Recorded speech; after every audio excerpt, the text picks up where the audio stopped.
Hey everybody, this was a recap for one of my clients. So I didn't really intend to put it out there, but I think it has some really good, useful information on the major and minor pentatonic and how they interact with each other and sort of the relative majors and minors. I hope you find it helpful. You can make fun of my shirt, you can make fun of the van, you can make fun of my hair.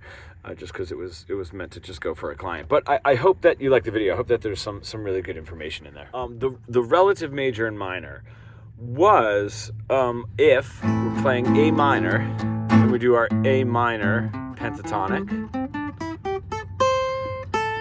Those are all the same exact notes as if I do a C major and it's the C major pentatonic. Same notes. Now it's a little bit different because the root notes are C in a C major pentatonic. So it's sort of like we're starting on our pinky, right? Of that position. And then the root notes are A in an A minor. But the notes are the same. So if I go through the notes, when it was A, C, D, E, G, A, C, D, E, G, A, right? That's our A minor. And the only reason we're not including this A, technically, is because if it's a C major pentatonic, we just want it to start with a C, right? But that A is like technically part of the scale, like any A note is, because this is C, D, E, G, A, C, D, E, G, A, C, right? Which just means like that A is also part of the scale. To be honest, that low E is also technically part of the scale. Any one of those notes is. So what we were saying is where your first finger is on the scale is the minor pentatonic. Where your pinky is on the scale is the major pentatonic. In this case, same notes in the A minor and the C major pentatonic, and they're relative. That's a relative major. The major and minor there are relative, meaning they're the same exact notes. What makes it different is the chords played under it and which one is the root note. If I play,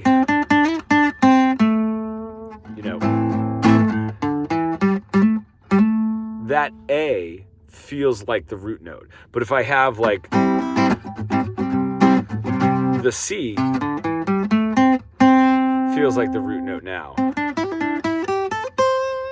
So how we were using this down in this open position was, let's just say I'm going to put my first finger here to sort of signify an open. So it'd be like an E minor pentatonic where it was sort of like 0, 3, 0, 2, 0, 2, 0, 2, 0, 3, 0, 3.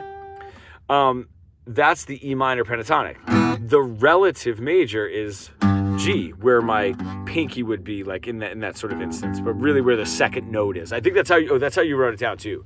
The second note of the minor pentatonic is the relative major. So minor pentatonic E, the second note G, major pentatonic. And that's what gives us this like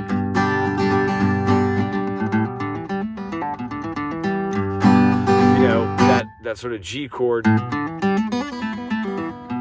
right, in any of the notes of that scale, which is really cool because we have the open. I mean, you could do it, up here. It's just nice to have that open. So that's where that was coming from.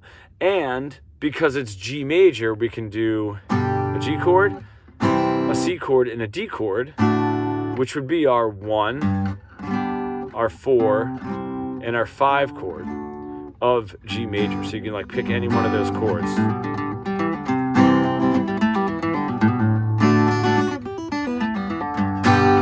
So that's where that came from. And I think there was a good amount of clicking that was starting to happen there.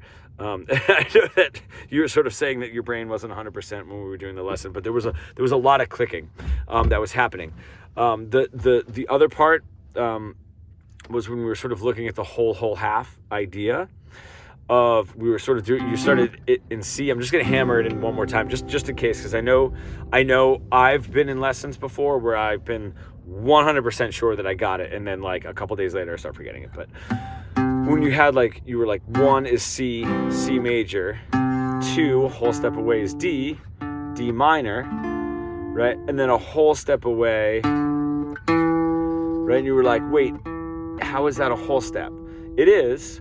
We're just not visually going up to this from the 5th fret to the 7th fret, which looks like a whole step.